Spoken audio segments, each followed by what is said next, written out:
Salut Claire, ça va? Ben oui, allô? Puis, en fin de compte, avec la négo, ça a-tu donné quelque chose? On a-tu fait des gains? Ben écoutez, je pense que on a fait preuve de ténacité à FSQ. Pour nous autres, les membres, là, on a fait des tournées, on les a consultés, puis tout au long de la négociation, on a entendu pas de flexibilité, pas de mobilité. On veut des postes stables. C'est important, l'équipe de soins, mais pour les soins des patients aussi, c'est important. Et on l'a. On a tout tassé. Jusqu'à la fin, c'était difficile. Parce que le gouvernement, là, il en veut de la flexibilité, mobilité, et on est la seule organisation syndicale qui a dit non, on n'en veut pas. Oui, on est fiers. Tous ces beaux gains-là, est-ce que c'est pour toutes les travailleuses et les travailleurs de la santé, peu importe l'affiliation syndicale? Non, il y a des grandes différences quand on est sur des enjeux prioritaires comme ça. Flexibilité, mobilité, j'en ai parlé. Puis il y a aussi le ratio personnel-patient. Nous, c'était une priorité, vous vous en souvenez, quand on a fait les consultations, parce que c'est aussi un moyen d'avoir de la stabilité puis des équipes complètes auprès des patients. Fait qu'on a travaillé fort, on a obtenu le ratio.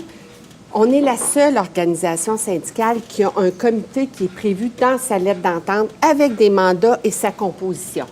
Vous irez voir dans la lettre d'entente, tout est précis. Pour une autre organisation syndicale, c'est à travers un autre comité qui a 7 autres mandats, puis qui sont 9 personnes autour de la table.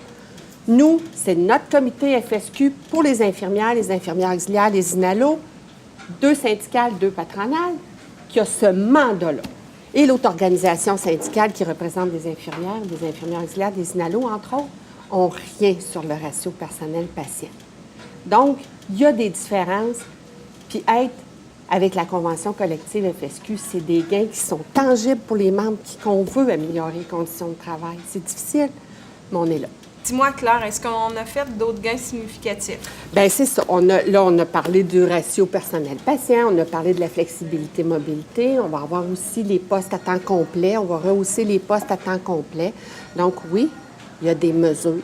C'est important, puis comme je le disais tantôt, c'est tangible pour nos membres. On les a écoutés, puis on a transmis ce qu'ils nous ont dit qu'ils voulaient comme amélioration ou voir dans le cours de convention collective. On l'a transmis dans des vrais textes qui sont importants pour nous, la FSQ, pour les infirmières auxiliaires, les INALO qu'on représente. Hey, je m'excuse les filles de vous interrompre. Madame Montour, j'ai une question pour vous. Moi, j'aimerais ça si vous pourriez me dire, c'est quoi, qu'est-ce que ça apporte de plus de faire partie d'une grande centrale syndicale? Qu'est-ce que ça apporte de plus, mais au personnel qui travaille en santé? Bien, oui, ça a une différence, ça aussi. Parce que vous savez que nous, la FSQ, on a une table de négociation, puis on négocie pour les infirmières auxiliaires, les inhalothérapeutes. Mais il y a tous les aspects salariés. Salaire, retraite, droits parentaux, disparité régionale. Puis on va se souvenir que le gouvernement, là, il voulait récupérer dans ces enjeux-là. Mais ça se négocie à la table centrale qu'on appelle.